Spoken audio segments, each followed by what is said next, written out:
Hello दोस्तों, हिंदी जी के knowledge के में आपका स्वागत है। आज हम पढ़ रहे हैं वर्ण विचार। पहले पढ़ लिए, आज इसका विस्तृत विवरण पढ़ेंगे। वर्ण किसी भी भाषा की सबसे छोटी ध्वनि वर्ण कहलाती है।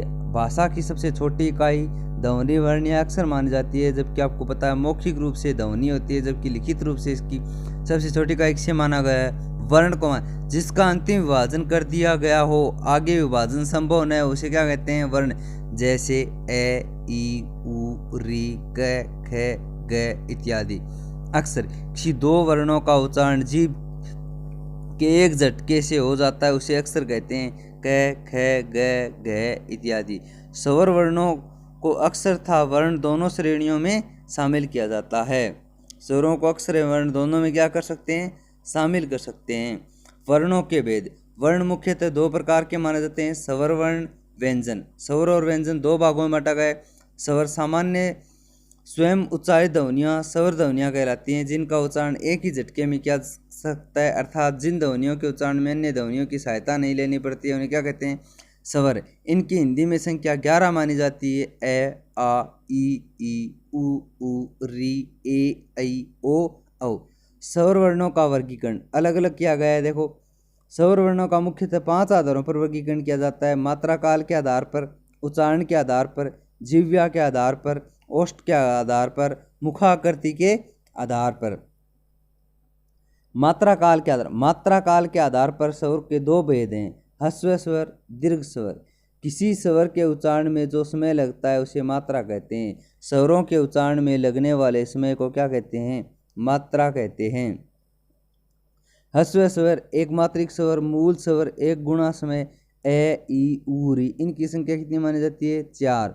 दीर्घ स्वर, संयुक्त स्वर, द्विमात्रिक स्वर, दो गुणा समय लगता है, आ, ई, उ, ए, ऐ, ओ, औ। ये 7 स्वर किसमें? दीर्घ में, 4 ह्रस्व में। शुद्ध दीर्घ स्वर आ, ए प्लस आ, ई प्लस ई, उ प्लस उ। संधि स्वर ए प्लस ई से बना है, ऐ ए धन ए से बना है, ओ ए धन उ से बना है, औ ए धन ओ से बना है। उच्चारण के आधार पर दो प्रकार के अनुनासिक स्वर। किसी भी स्वर के अनुनासिक रूप को दर्शाने के लिए चंद्र बिंदु का प्रयोग किया जाता है: ऐ, आ, ई, उ, ए, ओ आदि। अनुनासिक अपने मूल रूप से लिखे हुए स्वर अनुनासिक कहलाते हैं: ए, आ, ई, उ, री, ए, ऐ, ओ, औ। ये सभी क्या कहलाते हैं? अनुनासिक कहलाते हैं। जिह्वा उत्थापति भाग के आधार पर, इस आधार पर स्वर 3 प्रकार के होते हैं: अग्र, मध्य, पश्च। अग्र ई, ए, ऐ। मध्य ए, पश्च आ, उ, ओ, औ। अब इनके क्रम से लिखने के आधार पर आप देख लीजिए। ओष्ठों की गोलाई के आधार पर, ओठों की गोलाई के आधार पर दो प्रकार के वृत्ताकार, अवृत्ताकार। ऐसी ध्वनियाँ जिन्हें बोलने पर होठ गोल हो जाते हैं, उन्हें क्या कहते हैं? वृत्ताकार। जैसे बोलो उ, ओ, औ। ए, आ, ई, ए, ऐ, ये हैं अवृत्ताकार। इन्हें बोलने पर होठों की आकृति गोल नहीं होती है। मुखाकृति के आधार पर 4 प्रकार के होते हैं: संवर्त स्वर, मुख का न के बराबर खुलना, ई, उ। विवर्त स्वर, मुख का सबसे ज्यादा खुलना, आ। अर्ध स्वर, संवरित स्वर, ए, ओ। अर्धविवृत स्वर, ए, औ, ए।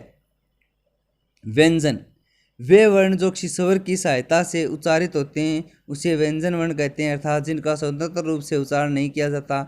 मूल रूप से व्यंजन स्वर रहित होते हैं। हिंदी वर्णमाला में 33 व्यंजन माने गए हैं, जिनको हम 3 श्रेणियों में बांट सकते हैं: स्पर्श व्यंजन, क से लेकर मैं तक, इनकी संख्या 25 मानी जाती है: क वर्ग, च वर्ग, ट वर्ग, त वर्ग, प वर्ग। अंतस्थ व्यंजन, य, र, ल, व, इनकी संख्या 4 मानी जाती है। उत्सव व्यंजन, स, है, इनकी संख्या भी 4 मानी जाती है। 3 इसमें किए गए हैं संयुक्त व्यंजन, श, त्र, घे। क प्लस से श बना है, त प्लस र से त्र बना है, ज प्लस ए ये से ज बना है, स प्लस र से श्र बना है। लेकिन संयुक्त व्यंजनों की संख्या 3 ही मानी जाती है। वर्णों का अन्य वर्गीकरण 2 आधारों पर किया जाता है: उच्चारण स्थान के आधार पर, प्रयत्न विधि के आधार पर। उच्चारण स्थान के आधार पर किसी भी वर्ण का उच्चारण करने पर हमारे मुख में कोई एक अंग विशेष सक्रिय होता है। जो अंग या वर्ग ज्यादा सक्रिय होता है वही उस वर्ण का उच्चारण स्थान माना लिया जाता है। कंठ स्थान अकु विसर्जनाम ए आ क वर्ग है और विसर्ग किस में आएंगे? कंठ में आएंगे। तालु स्थान ई च वर्ग ये और से किस में आएंगे? तालु में आएंगे। मूर्धा स्थान री टे रे से अणे मूर्धा में आएंगे। दंत स्थान तय वर्ग ले और से किस में आएंगे? दंत में आएंगे। ओष्ठ में आएंगे उ और पै वर्ग। नासिक नाक से बोले जाने वाले सभी पंचम वर्ण किस में आएंगे? नासिक में आएंगे। अगला है कंठ तालु। कंठ और तालु दोनों से मिलकर ए प्लस ई से ए और आई। कंठोष्ठ कंठ और ओष्ठ दोनों से मिले ए और ऊ से बने ओ औ। दंतोष्ठ एकमात्र वह आता है जिव्या मूल स्थान क ख फ जो अर्ध स्वर पहले और बाद में लगे रहते हैं किसी शब्द के। आधुनिक भाषा वैज्ञानिक वैसे तो प्राचीन वर्गीकरण को ही स्वीकार करते हैं, लेकिन उन्होंने दो नए उच्चारण स्थान प्रतिपादित किए हैं। कांकल्य स्थान विसर्ग है, वर्ष्य स्थान य से ल।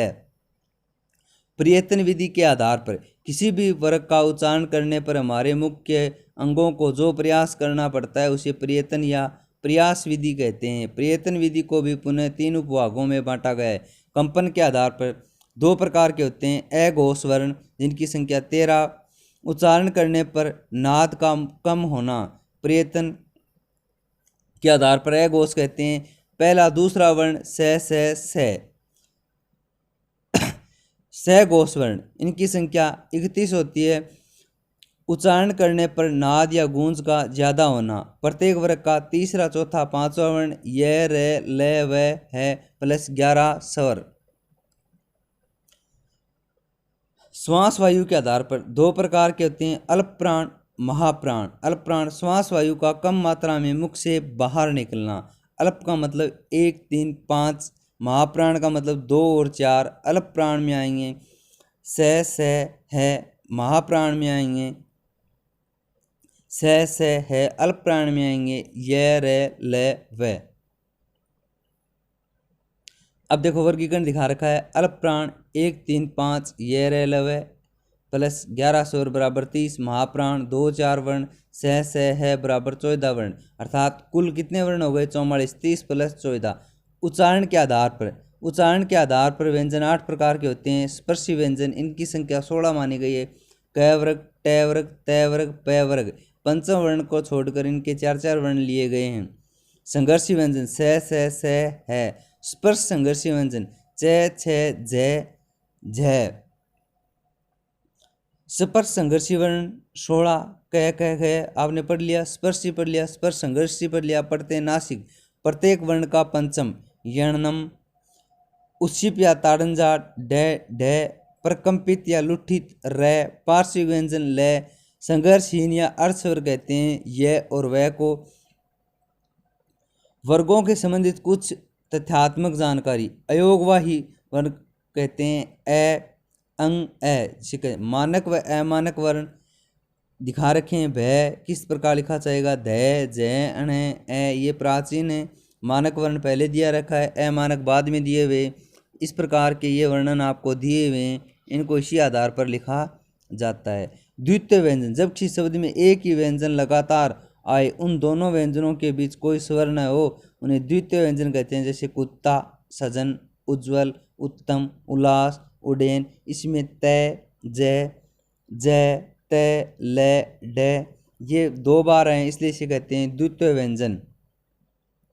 संयुक्त व्यंजन अलग अलग प्रकार के व्यंजन लगातार आए, उन दोनों के बीच कोई स्वर न हो, उन्हें संयुक्त व्यंजन कहते हैं।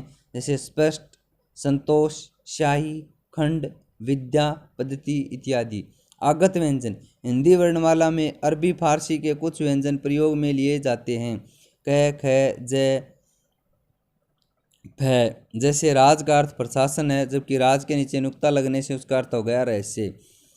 संग्राम या विराम किसी शब्द को उच्चारण करते समय यदि थोड़ा विराम या ठहराव लिया जाता है उसे विराम या संगम या संहिता कहते हैं। वह घोड़ा गाड़ी खींचता है, वह घोड़ा गाड़ी खींचता है। यहाँ पर देखो विराम चिन्ह लगने से दोनों का अर्थ बदल गया है। भाषा का मूल आधार वर्ण है। हिंदी वर्णमाला में मूल वर्ण 44 हैं, कुल वर्ण 52 हैं।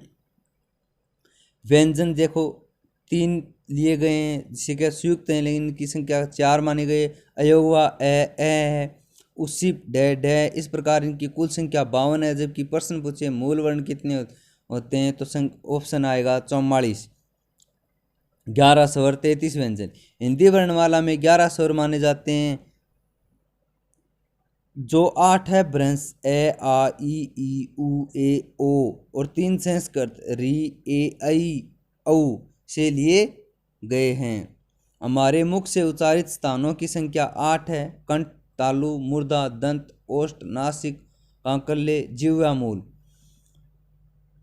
कर्ण सहायक अंग निम्न में से कर्ण सहायक अंग है। कान, आँख, जीभ उपयुक्त सभी। इसका होगा जीभ। हमारे मुख में उच्चारण स्थानों के अलावा कुछ ऐसे अंग भी हैं जो उच्चारण में सहायता प्रदान करते हैं। इन सहायक अंगों को भी कर्ण कहा जाता है। सहायक अंग निम्न है: जीभ, कोमल तालु, अधरोष्ठ, नीचे का होठ, स्वरतंत्रियाँ।